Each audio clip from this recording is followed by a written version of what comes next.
Hey, have you ever been at a party, everyone's glued to a football match, and you're just not feeling it? Yeah, you are definitely not alone. Today, we're going to dive into the really cool psychology behind why some of us just don't watch football.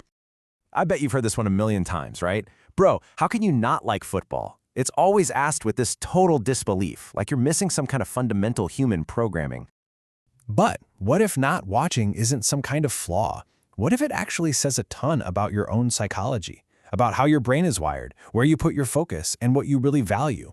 This isn't about being a rebel. It's about, a little self-awareness.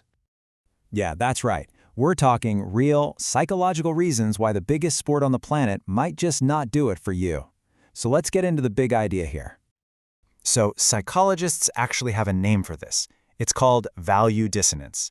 Basically, it's that weird feeling when it seems like the entire world is getting a massive thrill out of something, and your brain just isn't.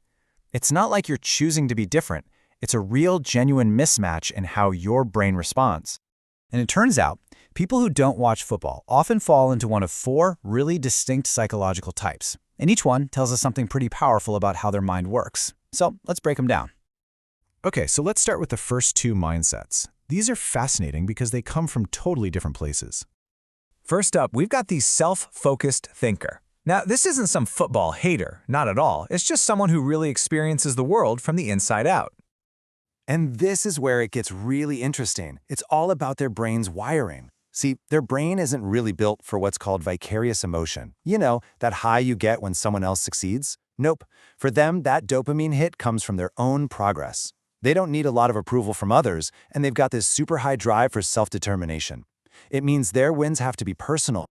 So yeah, while everyone else is losing their minds over a goal, their internal monologue is pretty much this. It might sound a little cold on the surface, but it's not. It's really just the sign of an independent thinker who, logically, doesn't see the reward in watching other people fight their battles for them.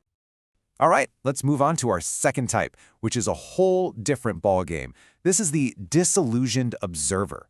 This person might have actually been a fan at one point. They watched, they cared, and then, well, something changed.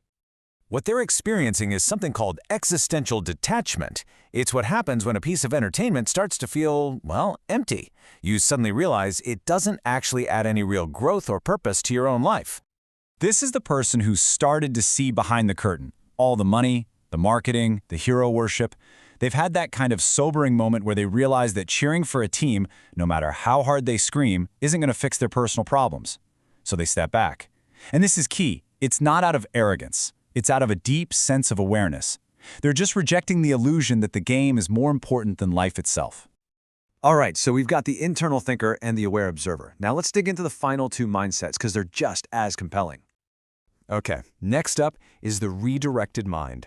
This type isn't against football in the slightest. Their brain is just completely captivated by other worlds. All that passion, it's just pointed in a different direction.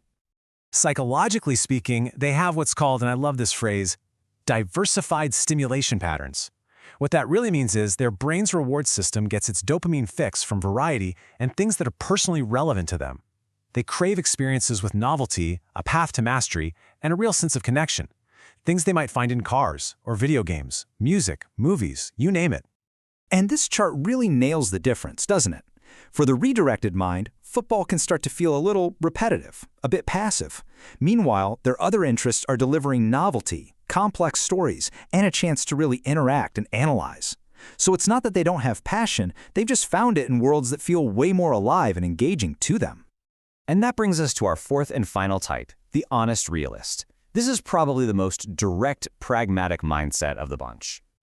Their internal monologue is, well, it's raw, it's unfiltered. For this person, watching football isn't an escape. It's actually kind of a painful reminder.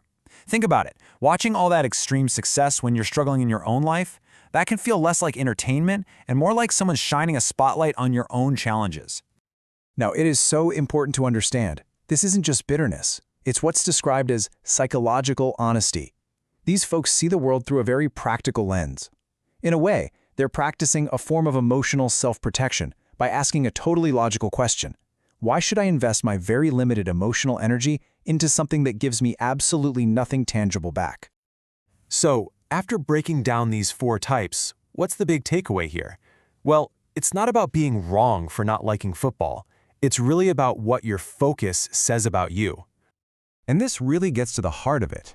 When your energy, your focus, is all about building your own life, learning new things, creating something from scratch, it's just really hard to get excited about sitting back and watching someone else's story. You're too busy writing your own. And that brings us to the final question for you. After hearing all this, which one are you? Do you see yourself in the self-focused thinker, the disillusioned observer, the redirected mind, or the honest realist? Or, hey, maybe you're a bit of a mix. The answer might just reveal more about you than you think.